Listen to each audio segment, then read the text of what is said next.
আরও আসে যেমনি আধার কেটে যায়, কিন্তু সেই আধারেই কেটে যায় অনেক শিশুর শৈশব। প্রত্যেক বছরের ন্যায় বারাসাত সাউথ ভাটারা ক্লাব এবার কিছু অন্যতম জিনিস তুলে ধরেছিলেন। তাদের এবার বক্তব্যের মূল থিম হলো শিশু শ্রম।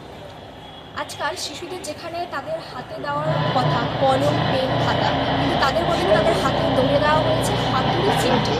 রাস্তার পাশে আপনারা দেখতে পাবেন বিভিন্ন রেস্তোরাঁয়, বিভিন্ন কলকারখানায় আজকাল শিশু শ্রম এই জিনিসটি অন্যতম হচ্ছে। বিভিন্ন রেস্তোরাঁর মালিকরা তাদের বেদরভাবে মারপিট করছেন, কিন্তু তাদের প্রতিবাদ জানানোর কেউ নেই। এই শিশু শ্রম যে একটি দণ্ডনীয় অপরাধ, সেই অপরাধটিকে তুলে ধরতে বারাসাত সাউথ ভাটারা ক্লাব এই থিমটিকে উল্লেখযোগ্য করে তুলে ধরেছেন। হিমাদ্রি ব্যানার্জির সাথে সুতপা বর্মার রিপোর্ট, ভিশন প্লাস নিউজ। বারাসাতের কালীপুজো মানেই প্রতি বছর থিমের জমজমাট লড়াই, আর সেই লড়াইয়ে এবার এক সুগভীর সামাজিক চেতনা নিয়ে হাজির হয়েছে বারাসাত সাউথ ভাটরা। তাদের 69 বছর পূর্তির এবারের থিম হলো শিশু শ্রম, সমাজের এক চরম বাস্তব যা লক্ষ লক্ষ শৈশবকে গ্রাস করছে নীরবে।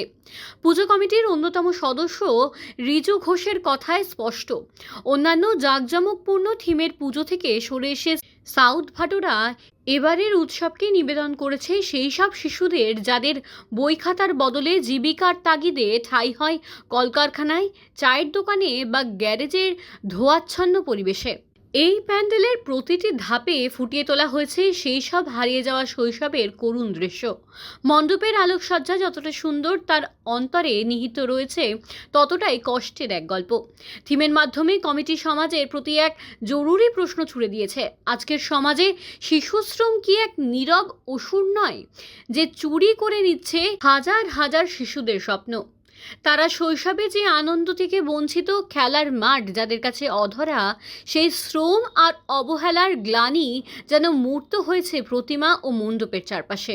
উদ্যোক্তারা এই পুজোকে শুধু দেবীর আরাধনার মধ্যেই সীমাবদ্ধ রাখেননি, বরং এটিকে মনুষ্যত্বের জাগরণের এক মঞ্চ হিসেবে ব্যবহার করেছেন। তাদের বার্তাটি অত্যন্ত স্পষ্ট, শুধু কালী পুজো নয়, সমাজের অন্ধকার দূর করতে আমাদের সবার জীবনেই একটি নৈতিক জাগরণ প্রয়োজন। সাউথ ভাটরা এই থিমের মাধ্যমে সমস্ত দর্শককে আহ্বান জানাচ্ছে, আসুন আমরা সকলে মিলে এই উৎসবের মুহূর্তে প্রতিজ্ঞা করি, আমাদের চারপাশে কোথাও যদি শিশু শ্রমের ঘটনা ঘটে তবে আমরা আর তার বিরুদ্ধে রুখে দাঁড়াবো। বারাসাতের এই মণ্ডপ তাই শুধুমাত্র দর্শনীয় স্থান নয়, এটি একটি সামাজিক প্রতিবাদের কেন্দ্র, যা আলোর উৎসবের মাঝেও এক কঠিন সত্যের সামনে দাঁড় করিয়ে দিচ্ছে সমাজকে।